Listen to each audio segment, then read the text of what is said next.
तरफ़ खैरपनाथन शाह जे जमाली पाड़ो आहे, उते पाणी क्रॉस वञे थो पियो। हे ॾिसो त हे पाणी जमाली पोयों कॉलेज जो वियो आहे ऐं सॼो कॉलेज खैरपनाथन शाह जो पाणी न थी वियो आहे तेॾीमहिल। उदावा जो ओवरटॉप थी वियो आहे ऐं उदावा जो पाणी हे ताईं दरिया थी वियो आहे। सॼो टोटल हे तरफ़ पाणी आहे। टोटल अॻियां हे ॿ होटल आहिनि, ताज रेस्टोरेंट बुॾी वियो आहे, ॿ टे ॿिया रेस्टोरेंट बुॾी विया आहिनि। पाणी तेज़ी सां अचे थो पियो, लहरुनि सां पाणी थो अचे पियो।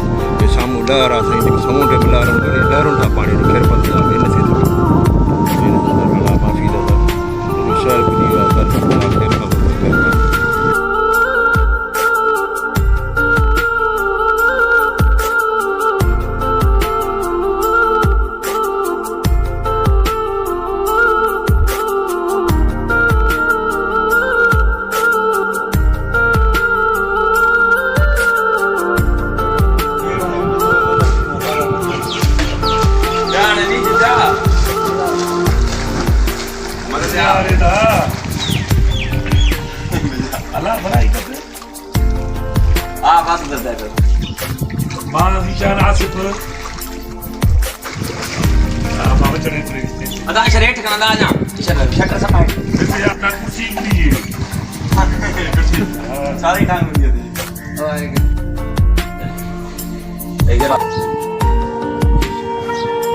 सबेल सुबह तर देर कान मुने मुने पर आठवां बोर्ड मुतासिर राशन का पे अदा असां जो ॾिसो बोर्ड मुतासिर असां जो सोणो मसात ज़ीशान गली गाड़ी बोर्ड मुतासिर जेको हींअर पंहिंजे दुकाननि जे भरिसां वेठो आहे।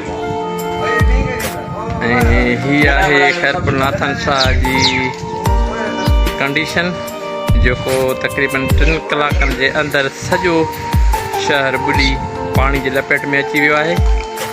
हीअ असीं हींअर मीरसन रोड खां हे खूहनि वारे पासे खां असीं बीठा आहियूं। हींअर जेको हींअर ॾिसो खूहनि जा निशान ॾिसो, ये ट्रांसफार्मर आहे असांजो। इहो ॾिसो हितां वरी हीअ आहे सिकंदर कुंवारे जो पेट्रोल पंप।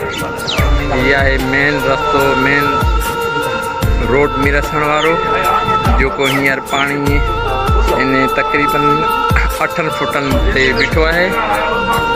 असां हींअर वेठा आहियूं खैरपनाथन शाह खां। तव्हांखे सभिनी दोस्तनि खे हीअ खैरपनाथन शाह जो जेको मंज़र न खणी चइजे, जेका ॾुख वारे घड़ी में। ऐं हे असांजा जेके दुकान आहिनि, इहे साम्हूं मीरसन रोड खां जेको तक़रीबन फुट जे फ़ासिले में दुकाननि खां पाणी हेठां या 1.5 फुट या फुट हिकिड़े जे फ़ासिले में इहो मुंहिंजो घरु आहे। मीरसन रोड जा ईअं ताज़ा सूरत हाल दोस्तनि जी आॾो ॾिसो। हीअ आहे खैरपनाथन शाह जी कंडीशन।